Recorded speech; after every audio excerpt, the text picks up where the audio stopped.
to show you a bit more about fitting the cabinets in the breakfast room, including some custom silicone with a colour matched paint, and also fitting the glass doors, and unfortunately also featuring a mistake that I made, believe it or not, so stay tuned.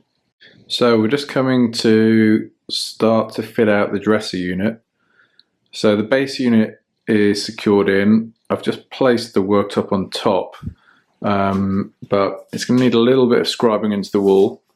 So you can see there we've got a 3mm gap, and if it was even with the wall we'd also have a 3mm gap at this end, but we don't. It's probably more like 1mm. That's where the corner of the wall tapers in, so I'm actually probably going to have to take a grinder to this corner of the quartz worktop to make sure it fits nice and snugly. So just put a bit of masking tape on so I can scribe that line, then I'll cut it with a grinder. So I've just had to redo this side return and infill piece here. Just caught in the nick of time before I nearly made a mistake. Wouldn't have been the end of the world, but I just checked the doors, the glass doors that are going on here, and they're actually 4mm thicker than standard doors, so they're 22mm instead of 18mm. So this rebate, well, there's not rebate, where it sticks out, so it comes flush with the door. I'd obviously did that the same distance as all the other cabinets had done, thinking the door was the same. So luckily I just actually offered the door up to check it and realised it protrudes out a couple of mils. It wouldn't have been the end of the world, but the idea of this is flush with the door, and it would have been sitting a couple of mil back, which would have annoyed me greatly. So just managed to catch that, undone it, and then just bumped it out a few mil. You can just see how that looks in the back there. So I can get that back in place now. So got the wall unit temporarily in. As you can see now, I've done the end detail, which I'm about to scribe in. Now, similar to the other places I've shown you, so I've put a spirit level on it, and then you can see the wedge at the top, which is a tapered wedge. Keep on just tapping it down a little bit until get it nice and level. You can also see I've got a spare offcut actually on the bottom just to keep it nice and square until I put a fixing bracket on the inside of the bottom, which we'll do, and sort of got a decorative black, very small bracket to keep that fixed in. And then you can just see very carefully where I've described the line. So it's about a 4-5mm taper, so you can see that's the full 4mm. And then up the top it goes to about just a hair where I placed the 4mm wedge on. So I'm going to trim that now and then fit it after that. So we're on to silicone stage. The worktop guys already did a couple of bits here, so I don't need to do that, but there's still a lot of silicone to do around some of the end panels, probably a bit around the door, because that will crack in the future, and a few bits on the units in there. So I'm, as you know, hopefully know by now, a perfectionist, particularly when it comes to the colour of silicone. I have these at my disposal, which is colour matte. Well, it's a coloured samples. Never quite perfect. These ones are Auto Seal from Sealants Online. Not cheap, never quite perfect. So, follow a lot of American renovation interior design stuff, and the Americans have this product called tintable cork. And when Americans say cork, they actually mean not just decorators cork, as the UK would call it, but silicone, etc. So this product is a magic product where you can inject your own paint and make your own silicone colour. So we're going to mix up I've got two of these. We're going to mix two of them. One is, we'll use the wall paint, which was, what was this? Garden Wall? What was it called again? Slipper satin or something? Something like that. Slippery satin. I don't know, slippers. So that's that one. And then Slipper satin. Slipper satin. And then also I want a colour to match the units. So took this into B&Q, scanned it. It's just a piece of the an offcut. Scanned it, and we've now got a tester pot, £4. And I'll just show you the lid actually. And that is a pretty good colour match. So now Basically, this kit, it's like a regular tube of silicone, very liquidy. You inject 30 ml of paint, shake it, mix it, and then it's got a hardener that you put in there, which then eventually turns it to regular consistency of silicone, and that should be a perfect match for that. And apparently it lasts in here up to a year, so we'll give that a try. 2 different colours that will mix. Okay, we're ready to try our mixable silicone. So first step, take the cap off.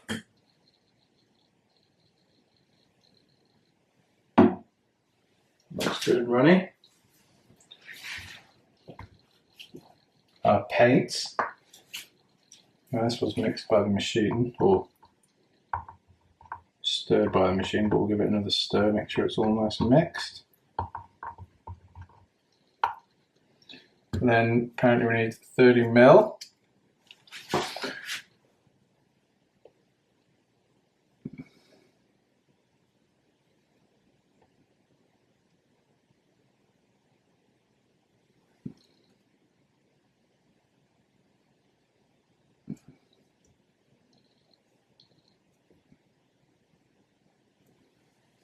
There that.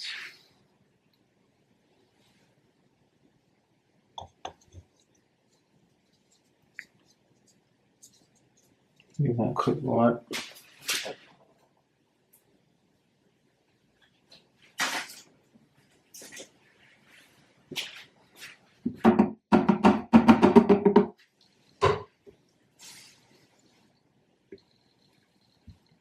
Feel like some sort of doctor.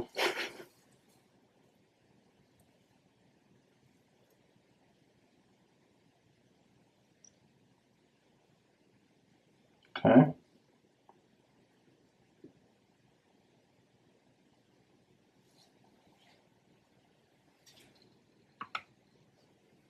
And it comes with a screw cap. I think we're going to mix this with, shake this for 2 minutes now. We can hear that.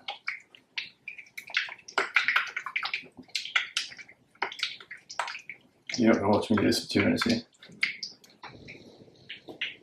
Yeah, you shake that. Nice slippers. Now we're in business. That looks like a good colour. So the next step now, obviously they supply it as very liquidy so you can mix it. So next step now is to apply the thickener. 13 millilitres of thickener. Oh. It's actually a liquid, I wasn't expecting that. It'll be like a paste anyway.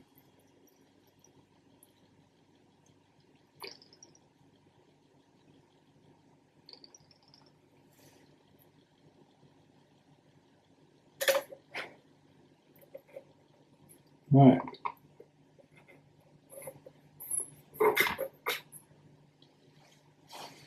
That's that one done.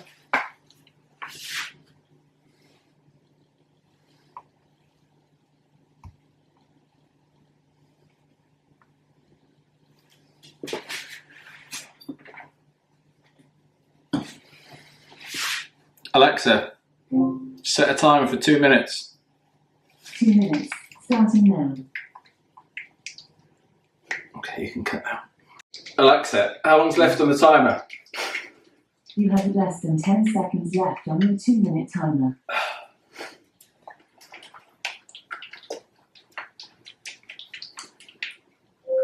Oh, there we go. Right. We've now done steps 1 to 5 of 7. Step 6, wait 30 minutes for thickener to thicken. Step 7, use it. So there we go, we'll give that a try tomorrow. Right, got our colour matched silicone ready. Gonna give it a try doing this joint between the end panel and the floor.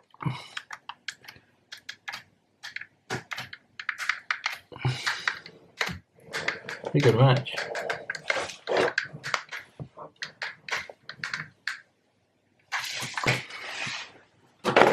Magic spray.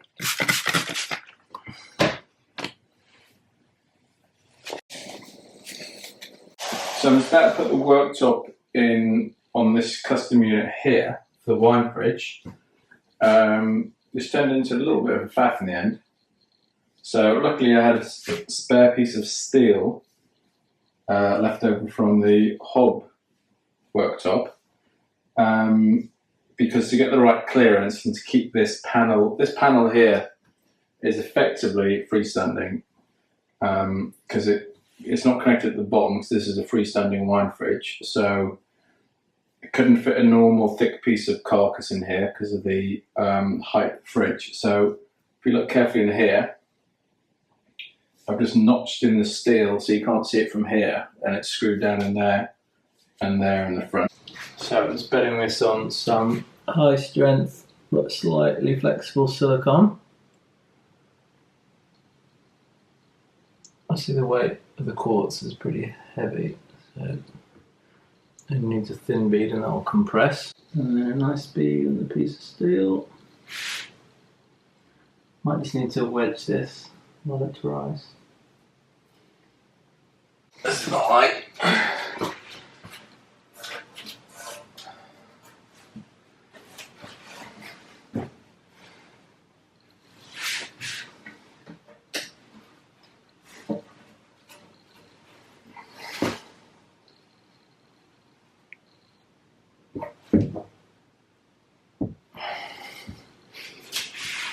There we go. Give it a squish.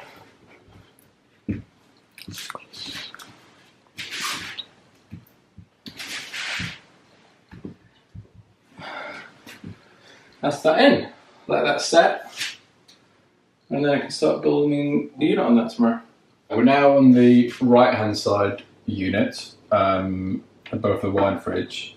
Didn't show you all the detail of how I did the one on the left, but as I'm just about to start this one, I'll quickly show you.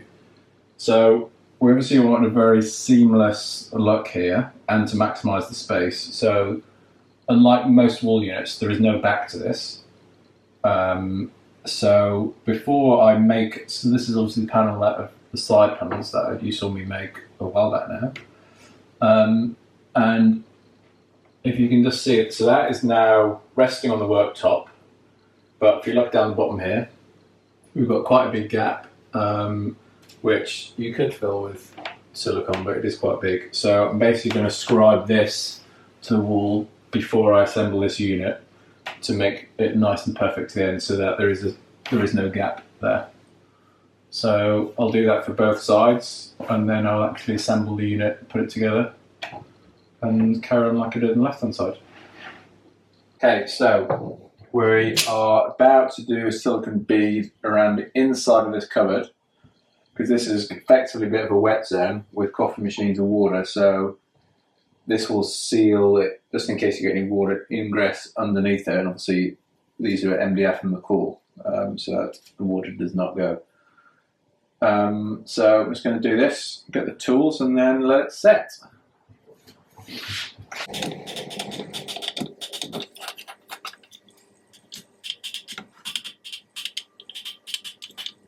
That was very tidy, wasn't it? Not that it matters, you'll find out. If you're using a tool and a spray, you can be as sloppy as you like applying silicone. If you look at that mess there, doesn't really massively matter how badly you put it on. Don't go crazy, obviously, but Don't go crazy. Quick spray, pick your profile.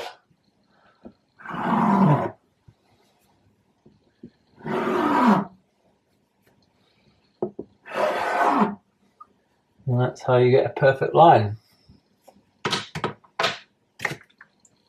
It is amazing how people make a mess doing silicone. It's not actually that difficult.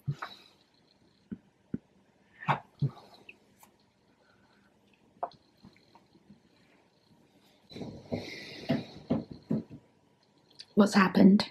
What's happened is there's been an error. Measurement error. But, as I was saying, is there a saying? There's a thing. Saying or a thing? Carpenters make mistakes. What makes a carpenter is how you cover up your mistakes.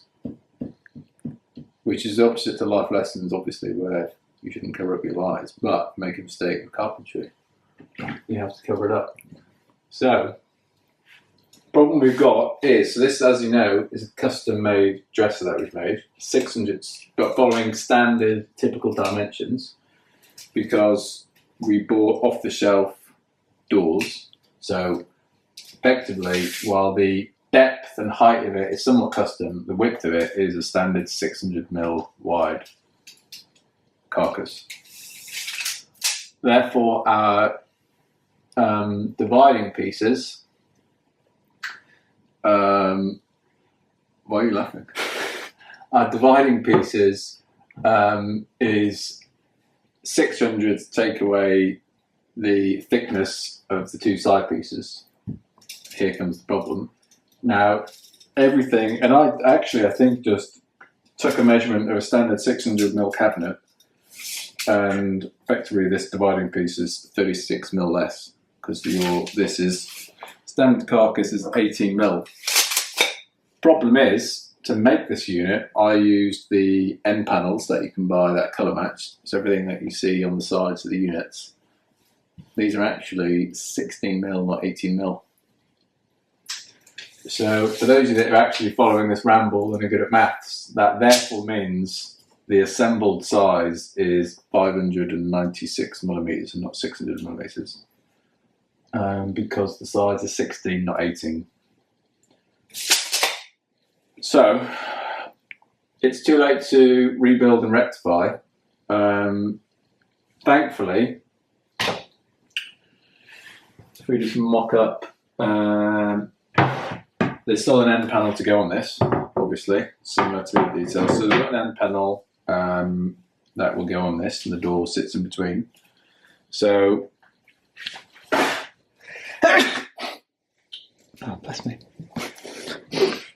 So what we effectively need to do is find the most discreet way to effectively pack out this end panel by 4mm, of which there are two options. One is I rip down some spare end panel, so there's basically a colour matched little fillet. You probably barely notice it. Or, as we'll all know from previous video that may or may not be out, we also have a colour matched silicone, which could be an option. So in summary, I made a mistake, but it's resolvable. So this is the end result of the mistake. So this is the fully finished assembled unit. So we've got the side panel coming on. And then you can see here where I basically ripped down very skinny 4mm strip just to pack out this end panel. So when it's shut, everything looked perfect. Nice little gap. But when it is open, this is just a good reminder of my mistake. So on this right-hand edge, it's fine, it's flush. The left-hand edge, because the edge of the panel has like a chamfered radius, that's why you've got that gap there. So I might experiment just with filling that with a colour matched silicone just to see if that blends in a bit better. But there we go. So we've got pretty much the finished cabinet on the left-hand side now. Sort of door to put in, also swinging a hinge to come. So you need to fit the handle, but the upper piece of the cabinet is now done. Even just finished fitting a cap detail on here, which is just a bit of an offcut of plinth. We decided to stick it out 20mm just to match a bit of this and just to give it a little bit of detail. So you can see here, these are the fluted glass doors, which Howdens do. So these are basically, we bought these doors and then everything around this was made custom to fit these doors. So we've got push to open. So these are a black aluminium frame door with the fluted glass. And this is where our coffee station is, which we just started to put a few bits in. So we've got the coffee machines at the bottom. In here, so this is why, if you remember me talking a while ago around didn't want a base to the cabinet, it's because the coffee machines and stuff like that can leak, there can be lots of water, so this is straight onto the quartz surface, so nice and waterproof, hard wearing, and then a silicone around the edge, so any water leaks or anything like that won't damage any of this unit. So we've got coffee machines here, and then also got a grinder up there. So I actually had to put another. We've got 2 double sockets there, but I've had to actually put another socket in here for the grinder. Luckily, this is actually a plasterboard wall, so quite easy to actually just fish the cable down to add another socket there. For now, probably just one shelf in here, and then at the top we've got a flap open mechanism, which didn't film how I fitted this. I'll probably do that next week, show you how to do it on the right hand side. I need to get some black caps to cover where they will be drilled for regular hinges. These are push to open hinges we used. And that's pretty much done now. So I'm just going to finish this on the right hand side now, which you'll see next week.